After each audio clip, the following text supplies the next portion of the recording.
नमस्कार। आरोह भाग 2 के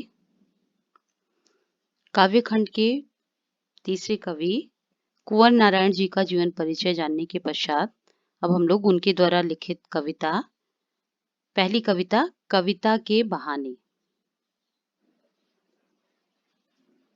जो इनके इन दिनों काव्य संग्रह से ली गई है। इस कविता को लिखने का लेखक का उद्देश्य यह है कि आज वर्तमान स्थिति में जो हम कविता की उपयोगिता को, ऐसा प्रतीत हो रहा है जैसे कविता की उपयोगिता समाप्त होती जा रही है, लेकिन ऐसा नहीं है। कवि चिड़िया, फूल और बच्चों के माध्यम से तुलनात्मक अध्ययन करते हुए एक तरह से कविता के वजूद को, किस तरह से कविता का वजूद बना हुआ है, वो उन्होंने इस कविता में उदाहरण के माध्यम से स्पष्ट किया है। कविता एक उड़ान है चिड़िया के बहाने। कवि की कल्पना एक चिड़िया की उड़ान की तरह है, यानी कविता की उड़ान है चिड़िया के बहाने। कविता की उड़ान भला चिड़िया क्या जाने, यानी कवि की जो कल्पना है उसकी उड़ान को चिड़िया नहीं समझ सकती, क्योंकि चिड़िया की उड़ान जो है वो सीमित है। चिड़िया एक सीमित ऊंचाई तक उड़ सकती है, लेकिन कवि की कल्पना जो है, उसकी कल्पना की जो उड़ान है वो असीमित है। यहाँ तक कि ये कहा भी गया है कि जहां न जाए रवि वहां पहुंचे कवि, यानी कवि की कल्पना बहुत ही तीव्र गति से, तेजी से बढ़ती रहती है, जबकि चिड़िया की उड़ान सीमित है। चिड़िया एक घर से दूसरे घर, एक स्थान से दूसरे स्थान तक ही उड़ सकती है। बाहर, भीतर, इस घर, उस घर। कविता के पंख लगा उड़ने के माने चिड़िया क्या जाने, यानी कविता रूपी पंख लगा करके उड़ने को चिड़िया नहीं समझ सकती, उसके माने चिड़िया नहीं जानती है। चिड़िया क्या जाने, इसमें प्रश्न अलंकार है। अब दूसरे उदाहरण को बताते हुए कवि कह रहे हैं, कविता एक खिलना है फूलों के बहाने। और कविता पढ़ करके पाठक का हृदय खिल जाता है, तो कविता का खिलना फूलों के बहाने से स्पष्ट करते हुए कवि कह रहे हैं, कविता का खिलना भला फूल क्या जाने।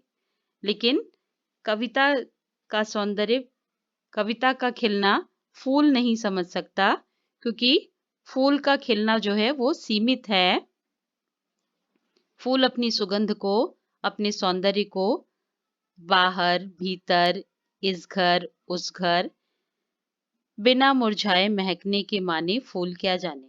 यानी कविता जो है वो कभी उसका सौंदर्य, उसकी सुगंध नष्ट नहीं होती, जबकि फूल की परिणति, उसका अंत निश्चित है। यानी एक निश्चित समय के लिए फूल खिलेगा, अपने सौंदर्य को बिखेरेगा और फिर मुरझा जाएगा, लेकिन बिना मुरझाए महकने के माने फूल नहीं समझ सकता, यानी फूल क्या जाने, इसमें प्रश्न अलंकार है।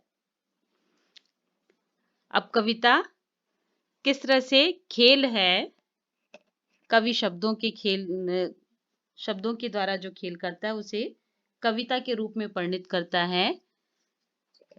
कविता एक खेल है बच्चों के बहाने। बाहर, भीतर, यह घर, वह घर, सब घर एक कर देने के माने बच्चा ही जाने। यहाँ कवि बच्चे को कविता से श्रेष्ठ मानते हुए कह रहा है, कविता एक खेल है बच्चों के बहाने। बाहर, भीतर, यानी जहां भी रचनात्मकता है, चाहे वो कविता की रचनात्मकता हो या बच्चों के भीतर जो रचनात्मकता है, क्रियाशीलता है, उसे कह रहे हैं कविता एक खेल है बच्चों के बहाने। बाहर, भीतर, यह घर, वह घर, सब घर एक कर देने के माने बच्चा ही जाने। यानी बच्चा है जो वो अपने खेलने के लिए जाति, धर्म, संप्रदाय, घर, इन सब से परे उठ करके, यानी उसके लिए किसी भी बंधन किसी भी तरह का कोई बंधन नहीं होता, इसलिए सब घर एक कर देने के माने बच्चा ही जाने। यहाँ कवि कविता और बच्चों को समान रूप से देख रहा है, यानी दोनों में ही क्रियाशीलता, रचनात्मकता है। इसलिए यानी सीधे शब्दों में कहें तो कविता का वजूद वर्तमान समय में भी पूरी तरह से बना हुआ है। इनके द्वारा लिखित दूसरी कविता बात सीधी थी पर इसे हम लोग अगली वीडियो में पढ़ेंगे। धन्यवाद।